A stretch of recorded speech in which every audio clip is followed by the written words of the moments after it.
আসসালামু আলাইকুম সম্মানিত ভিউয়ার্স, আপনারা সবাই কেমন আছেন? আশা করি সবাই ভালো আছেন।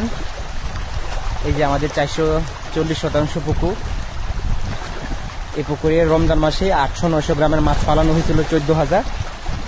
মাশাআল্লাহ, আলহামদুলিল্লাহ। বর্তমানে 1100 1 কেজি 1100 গ্রাম হয়েছে। এই যে 14,000 মাছ পালানো হয়েছিল। বর্তমানে 8 বস্তা করে 16 বস্তা খাবার দেওয়া হইতেছে। এই যে পানির কালারও মাশাআল্লাহ অনেক সুন্দর আসছে। পানির কালার, প্রচন্ড বাতাস।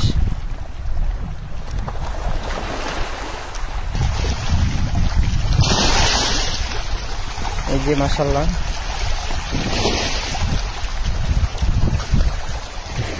বর্তমানে 8 বস্তা করে 16 বস্তা খাবার দেওয়া হইতেছে। সকালে 8 বস্তা, বিকেল 8 বস্তা।